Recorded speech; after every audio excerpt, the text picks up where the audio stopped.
Hi everyone, welcome back. My name is Vlada. I'm 34 years old and I live with my fiancé in a one-bedroom apartment in Milan. I moved here 6 years ago to get my master's degree, and then I ended up staying and opening my own business here and calling this city my home. If you saw my previous video about all the things I love about living in Italy, I promised you the second part, and here it is. And in this video I'm going to share with you all the things that I still cannot get used to even after 6 years of living here, no matter how hard I try. Please keep in mind that no place is perfect, and I think it's absolutely valid to discuss both ups and downs of your experience as an expat in a foreign country. When I posted this video on my TikTok, I got quite a few negative comments, and I get it. I understand that people can have very different opinions on this topic, but I believe that it's important to share your honest perspective. So if you are thinking on moving to Italy, this video will give you a brutally honest look in what to expect. But before we get started, I just want to remind you that I'm gonna talk only about my personal experience. Italy is a wonderfully diverse country, and how you experience life here can differ greatly depending on the place you are in. So for someone living in Rome, Naples, other places in Italy, the life can be very different from my personal experience in Milan. Just keep that in mind and let's dive in. And let's start with something really unpleasant. Just imagine that you are earning 1,800 euro, which is an average salary in Milan, and depending on the context it might seem decent until you realize that to rent one bedroom apartment here you will pay minimum of 800 or 900 euro per month if you're looking at the outskirts, but if you want a more central location you will pay something from 1,200 euro. Which means that half of your income will go towards affitto, which is rent in Italian, and it's not even including utilities.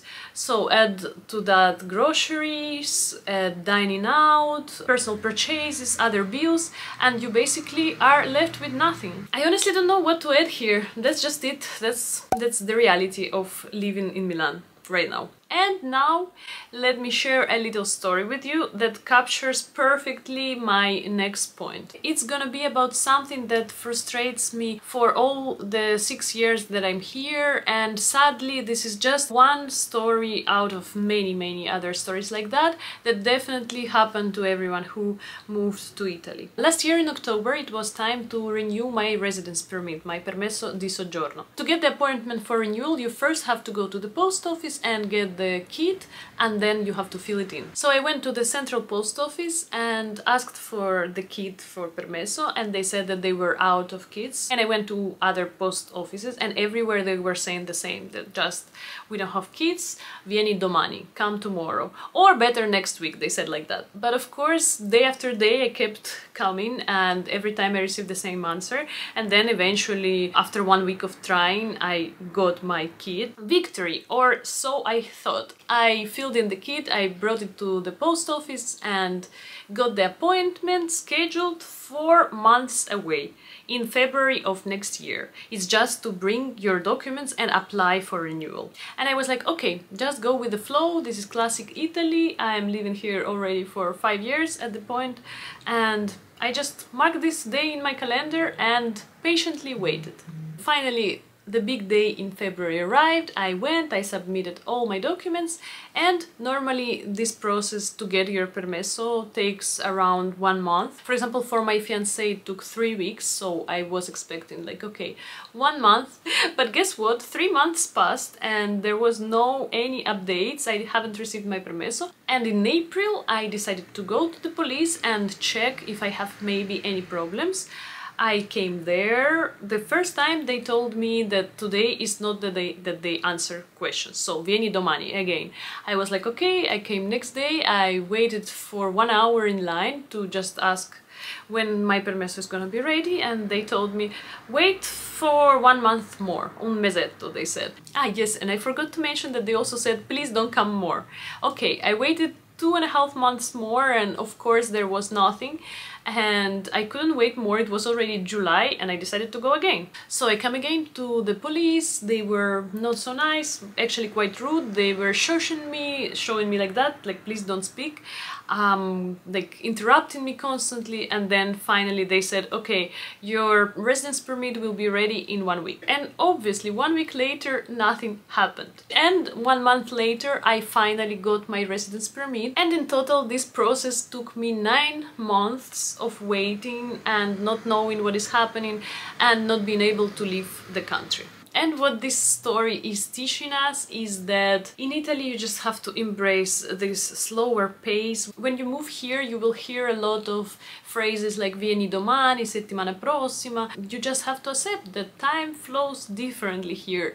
You shouldn't expect any immediate results, you will not have any certainty, and the only thing is just go with the flow. And it's in moments like that when you test your adaptability of living in a new country and understanding something about Italian culture. And now let's talk about something that really bothers me and actually making me question if I really want to stay living in Milan long term. You don't see this on the beautiful photos, you don't feel it when you come for a casual visit, but when you actually live in here you cannot ignore that. Let me take you to a typical winter morning in Milan when you are going out for a walk and the air just feels thick. It's not exactly what you pictured when you imagined moving to a sunny Italy. In Milan you should be able to see Alps from various points in the city, but in reality these beautiful mountains are almost always covered with a blanket of smog and you cannot see them. We are in the valley of River Po,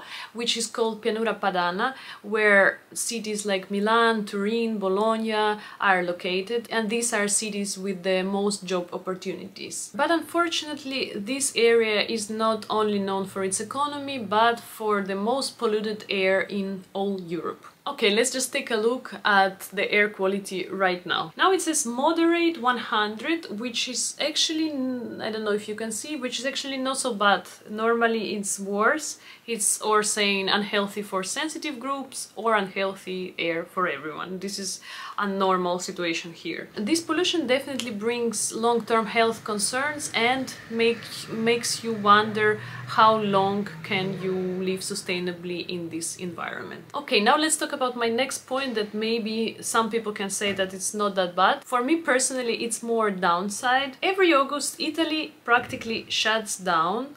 It's called Ferragosto, and normally for 2 weeks or even the whole months of August, restaurants, shops, offices are all closed. They just normally stick this little paper to their door which says just like, ciao, we will see you in September. And my problem with that is that you don't have choice. Like most companies, especially if this is Italian company, they will make you go for 2 weeks at least and take these vacations of your total vacation days. So basically what it means is that everything travel related from hotels to flights gets much more expensive, and all the popular tourist spots are just packed.